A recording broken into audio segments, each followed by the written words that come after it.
So I just got a call from Susan and she says my dad is doing very horrible. I just have to leave this mess and drive there right now. I'm leaving Calgary and I'm gonna have to come back because I just left a bunch of crap in my apartment. I'm so overwhelmed right now, but I just gotta get to Lethbridge and deal with the task at hand. Like, screw van life and all my stuff just right now. I have my van. I don't know. I just need to get to my dad. So my stepmom was talking about it as if like end of life kind of stuff, pulling the plug kind of stuff because he's going through so much pain. I could hear it in her voice that she was severely worried about this. So as a wake-up call, I need to go now. So this is not what I expected when I thought about my first night back in the van. I'm in the hospital parking lot. My dad apparently is doing a lot better than he was, which is pretty scary because he's in rough shape right now. There's hope. Yeah.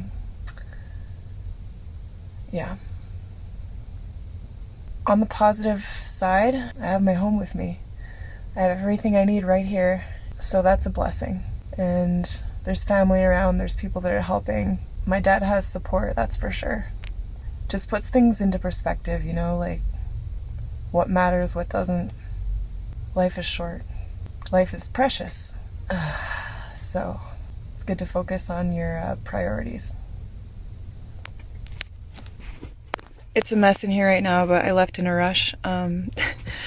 And I grabbed my wet laundry, so I have to kind of hang it to dry. Don't mind me, I'm just hanging my laundry in a parking lot in my van. This is so weird. Where can I hang this? Good thing Alberta is very dry because stuff will dry. I don't have any curtains yet or anything. I just feel a bit ill-prepared, but that's okay. I've got enough. I'm gonna be able to sleep just fine. Look at this. We adapt, we evolve, we move on. Keep on trucking. I don't know where my headlamp is. I don't know where anything is, really, but that's okay. I'm gonna take my pants off and get into this sleeping bag and have a good sleep. So, I'll see you on the flip side. It's about midnight right now. I can't wait to sleep and wake up and see Dad again tomorrow. Hopefully things keep getting better.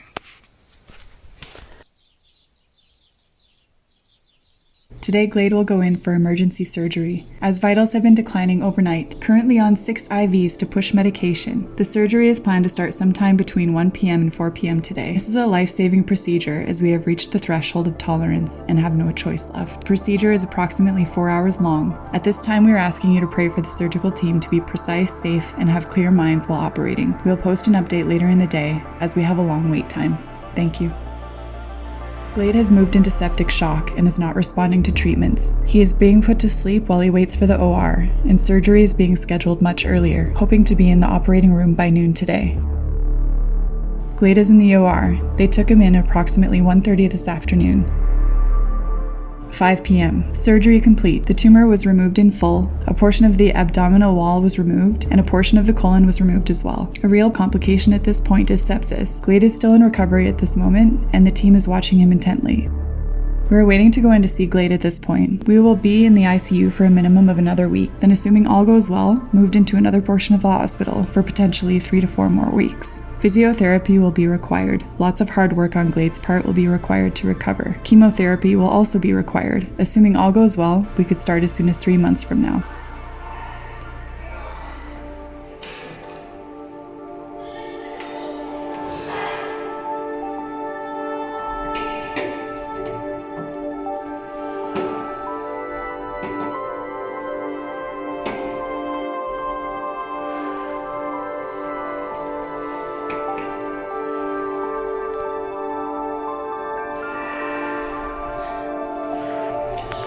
I hope it's warm.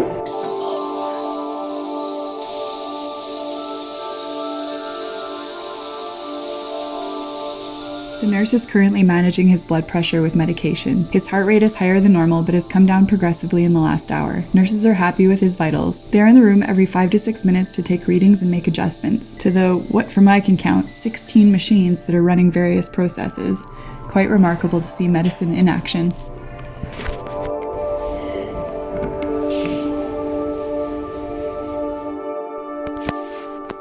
I'm broadcasting from the back of my van. Dad's gone through surgery. He's alive, so that's great.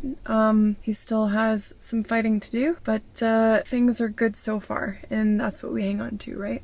So what I did tonight was I got a trial week at the rec center. So basically I got a free shower and I went to the steam room and went for a little swim, and I can do that while I'm waiting for Dad to kind of recover in the ICU. I don't want to park at a Walmart. It's just too noisy. I think the best place to park is a residential zone, sometimes by a park. Because if you really have to pee in the middle of the night, you can sometimes do a stealthy little pee in the grass. It's not like I'm making a huge difference. If everyone did it, it would be different, but dogs do it, so I'm gonna do it if it comes to it. It's just for emergencies only. I had a nice pee before I came and parked here. I got ready for bed. The only thing I forgot to do was to brush my teeth. So tonight I've just parked somewhere. There's some houses across the street that way. I think I'm safe here for the night. I'm gonna have to build some curtains. I just haven't really had time to get organized. Everything is just such a mess. There are things kind of like falling apart already and just things that need attention on my van. You know what? I have the basics for now, and that's all that matters. I have a place to sleep, have a place to pee, shower, get water. We're off to a good start so far,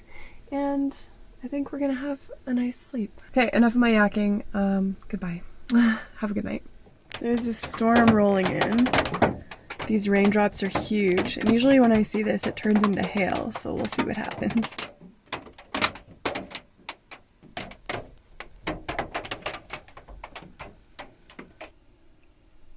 Seems to have stopped. Have a good night, everyone. Good night.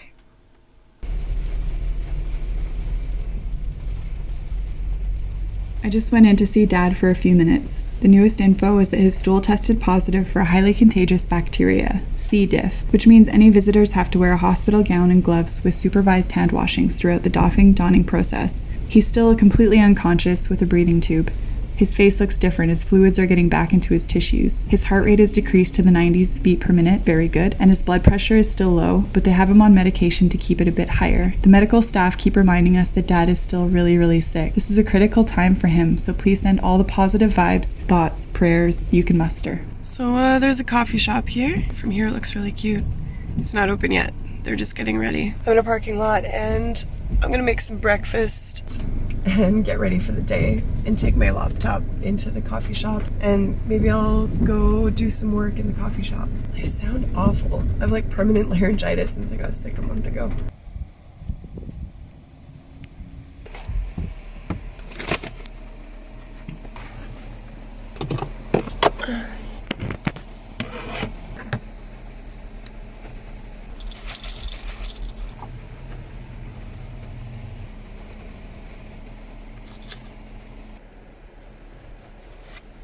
Just to set the record straight, Glade has had the cancerous tumor removed. His problem now is severe septic shock and a bacterial infection. This has left many parts of his body non-functioning, hence why so many drugs. He is in a very fragile state at this time. Blood pressure is a concern, being controlled through medication at this point. His heart is dancing around now. The fluids in his tissues are collecting in his arms, and we would prefer them migrating to his other organs and torso for proper healing. At this point, we see no improvement, but the staff is not surprised because he is so sick.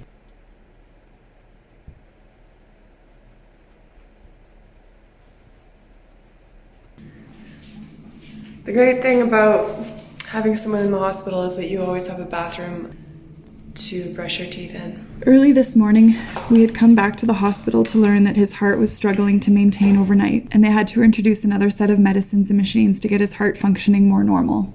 Dad's treatment is futile. We are seeing no improvement in his health at all. He has been on full life support since this afternoon. The number of machines and medicines being used to keep him alive are somewhere north of 20. Despite continuous IV therapy and intense monitoring, his blood pressure is slowly declining. He is maxed out on blood pressure meds, which means if his blood pressure drops any more, there's nothing we can do. He will die. The nurse who had been working with us for a few days was now looking defeated and was just going through the motions. By the end of the day, we were preparing ourselves for what would be the worst possible outcome outcome of needing to decide to continue life support or let Dad pass. We decided to wait out the night, expecting his declining blood pressure to make the choice for us.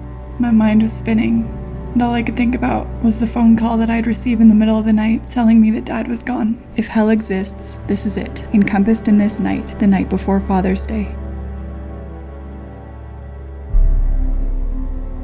But I fell asleep, and I woke up, and no missed calls on my cell phone. Was he still alive? And then it all changed. At just after 9 a.m., the doctor came in and began detailing the progression of the night. The doctor said that we have now seen our first big step in the right direction. Glade's blood pressure, for the first time, has improved. He made a 25 to 30% improvement overnight. They are turning down the blood pressure medication, which is incredible, because 12 hours before, we were at absolute max dosage. In fact, we were told that if his BP dropped at all during the night, that would be our final answer. Instead, Glade turned on the afterburners and is now showing a stronger BP, and they can turn down the meds. Awesome. So we came in today planning to say our goodbye, and Glade showed us that he is in it to win it. So what now? This is what is happening today. 2 more central lines are being installed. One of the central lines will be running dialysis that will begin today to clean the blood and give the kidneys a break. Tomorrow, we'll be introducing nutrition via one of the new central lines. We were told by the doctor that today will be a day of highs and lows as they take an aggressive change to the therapy. We'll see some scary moments, and this is to be expected. This is just the first step of a very long staircase. Pray for us all as we feel today. So I'm just staying outside of the hospital, just like right outside. I'm just across the street from the hospital. And my dad is doing a lot better. It's been this huge roller coaster, so I stopped filming. Totally thought, honestly, we were gonna lose my dad. But he's starting to bounce back. It was somewhat of a miracle. Long story short, I've been going in to spend time with him. He's heavily sedated and still on life support, but he can hear us and he's slightly improving. I'm gonna go in and check on him after I kind of just get ready for the day a little bit. Got to spend as much time with Dad as possible so that he doesn't get bored. I've been playing music for him, music that everyone thinks he'll enjoy. I've got people requesting songs on Facebook, and so I'm playing them for him. I've been kind of just helping the nurse with just a couple of things like massage therapy and all that stuff, just to get some circulation going for him, and just talking to him, knowing that I'm there for him. Yesterday was Father's Day, so I'm glad, so happy that I was able to spend some time with my dad, even though he can't communicate with me, but that's okay. Gonna get ready for the day and go into the hospital. I still have like laryngitis, but it's worse in the morning, but it tends to pipe down a little bit later in the day. Van life has been really awesome here, especially since I have resources in the hospital, like a place to eat and get water and go to the bathroom and brush my teeth. And then I've also been kind of going to the rec center, which is also a great place to shower, decompress in the steam room, go swimming. It's been fantastic. And it's great just to be so close to my dad. Like, this van is such a blessing. So anyways, enough of my yakking. I'm gonna go in and keep my dad company again. June 23rd. Big morning for Dad. Where to begin? When I arrived, he was receiving another dose of platelets after having a low platelet count of 6. The nurses are successfully weaning him off the blood pressure meds. At the moment, they've paused his vasopressin titration, and they have continued to decrease his norepinephrine. The biggest news is they've stopped his propofol IV and about halved the fentanyl. These are his sedation drugs, which means he's starting to slowly become more responsive and wake up. They said it's going to take a few days for him to fully wake up because he's been sedated for so long and he's still so sick. Time for bed. Around 9:30 a.m., he started breathing on his own with minimal help from the ventilator. He continues to be fed through IV, and they anticipate to be able to start trickle feeding him tomorrow morning sometime, so that he's receiving nutrition more naturally. His dialysis continues. His kidneys are still very damaged, so we'll keep trucking away at that to try and get the swelling and extra fluids out of his body. In terms of pain management, they're going to start giving him oral drugs, since he's coming off the sedatives and he's going to be in a lot of pain. It's going to be confusing for him when he wakes up, so it helps to have familiar voices and music around. Thanks for your love and support so far. Have a great day, everyone. Okay, so my dad is waking up so slowly that I'm comfortable going back to Calgary right now while he's doing that process to finish moving out of my apartment. Yeah, and then I'll get my car fixed. It might take a few days before they can get the breathing tube out and kind of work on his pain management and stuff like that. So off I go to Calgary. And it's raining, cats and dogs outside. It's beautiful outside though. It's really nice out there. Just feeling like so relieved that my dad is still alive. Woo! Wasn't gonna cry. Just feeling super grateful to have my dad still, even if he's not 100%. Yeah, we'll see what the future holds for him and for the rest of the family. So feeling super grateful. That has been very nice. It's allowed me to see my dad as much as I want and to give as much support as I can. I've been able to live right beside the hospital in my van, so this is just such a great blessing. It worked out.